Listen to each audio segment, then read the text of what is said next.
नमस्कार, स्वागत है आप सभी का। आप देख रहे हैं न्यूज़ 18 इंडिया में हूं आपके साथ कृतिका सिंह। यूरोप में एक युद्ध खत्म नहीं हुआ, दूसरे युद्ध की अटकलें तेज हो चुकी है। यूक्रेन रूस के बीच युद्ध लगातार जारी है। फिनलैंड और स्वीडन ने नाटो में शामिल होने की प्रक्रिया तेज कर दी है और इसके साथ ही फिनलैंड बॉर्डर पर हलचल भी तेज हो गई है। रूस ने एक बार फिर फिनलैंड और स्वीडन को धमकी भरे अंदाज में नाटो में शामिल नहीं होने की चेतावनी दी है। ऐसे में सवाल खड़े हो रहे हैं, क्या मई में ही यूरोप में एक और महायुद्ध शुरू होगा?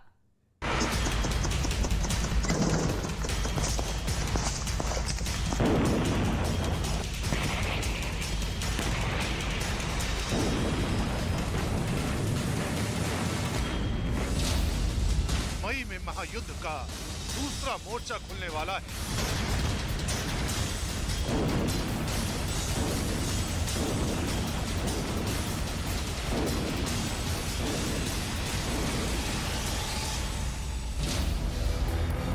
फिनलैंड स्वीडन पर रूस हमला करेगा।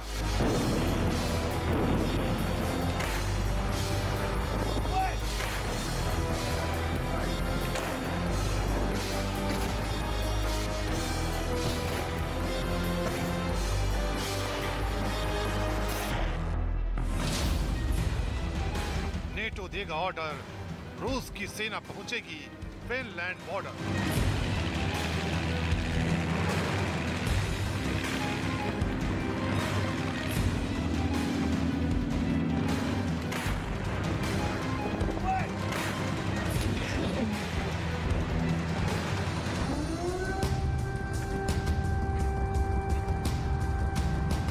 यूक्रेन के बाद अब फिनलैंड बॉर्डर पर हलचल तेज होने वाली है। स्वीडन और फिनलैंड के नेटो में शामिल होने की तैयारियों की वजह से पुतिन की सेना फिनलैंड बॉर्डर पर पहुंचने वाली है।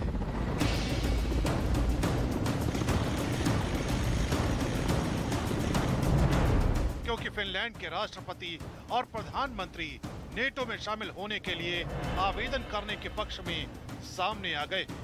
साथ ही बहुत हद तक संभव है कि आने वाले दिनों में स्वीडन भी नेटो में शामिल होने के लिए आवेदन कर दे। अभी ये देश नेटो के लिए आवेदन ही कर रहे हैं, उससे पहले ही अमेरिका दोनों देशों के समर्थन में खड़ा हो गया है। वॉशिंगटन ने एक तरह से दोनों देशों को नेटो में शामिल करने की हरी झंडी दे दी है। इसके बाद मॉस्को में हलचल तेज है।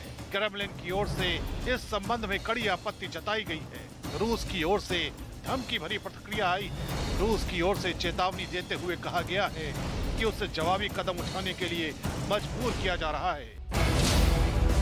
रूस के विदेश मंत्रालय की ओर से जारी एक बयान में कहा गया है, फिनलैंड का ये कदम निश्चित तौर पर दोनों देशों के रिश्तों को नुकसान पहुंचाएगा।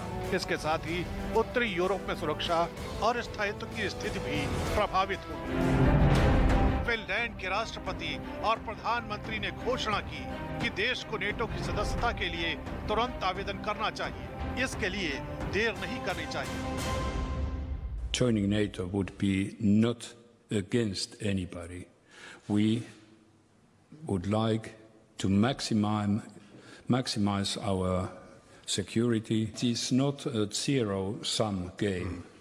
If Finland increases its security, it's not away from anybody else.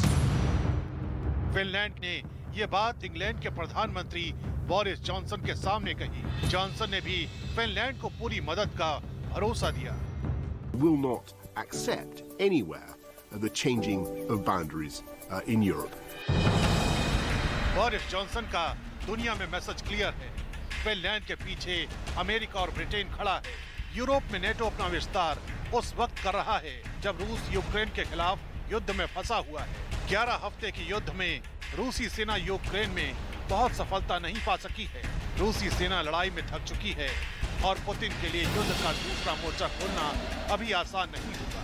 ये सवाल इसलिए भी उठते हैं क्योंकि फिनलैंड और रूस पड़ोसी देश हैं।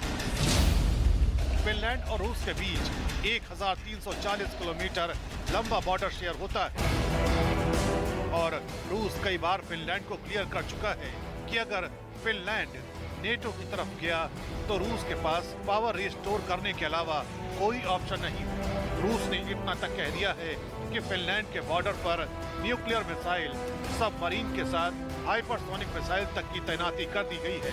रूस ने फिनलैंड को बर्बाद करने की धमकी तक दी है, लेकिन इसके बावजूद फिनलैंड नेटो की उंगली पकड़ने के लिए तैयार है। लेकिन रूस की धमकी को हल्के में नहीं लिया जा सकता, क्योंकि साल 1939 में सोवियत संघ ने फिनलैंड पर हमला बोला था। 3 महीने तक फिनलैंड और सोवियत संघ में युद्ध चला था। युद्ध में फिनलैंड की सेना को काफी नुकसान हुआ। फिनलैंड ने यूएसएसआर को भले ही रोक दिया, लेकिन उसने अपनी 10% जमीन खो दी। यूक्रेन के खिलाफ रूस के हमले के बाद फिनलैंड डर गया है और वो नेटो में शामिल होने की तैयारी कर चुका है। अब सबकी नजर रूस पर है।